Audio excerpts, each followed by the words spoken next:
qayerga borsang befayzdanmisan deyaverishadi. Rais, yuqoridagilarga ayting, mahallamizni nomini o'zgartiraylik. Xoltoji, agar gapimni bo'lmasdan eshitaman sen gapiraman. Gapiring. Birinchidan, mahallamizning nomi ancha bo'lgan o'zgarganiga. Jabbor Hamroqulov bo'lgan. Ikkinchidan, mahallani nomidan oldin odamlarni o'zgartirish kerak. Qara, ajrimlar soni bo'yicha viloyatda birinchi o'rindamiz. 100 dan oshgan 25 yoshdan o'tgan qizlar bor.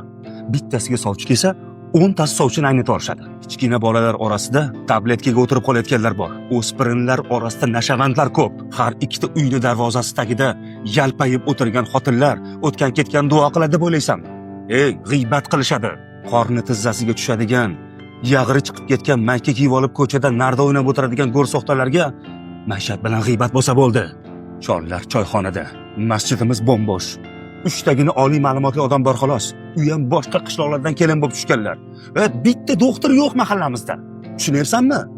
To'y qilib qarzga botmagan odam yo'q. Bittasi rivojlanaman desa, qolgani oyog'idan tortadi, ustida yozadi.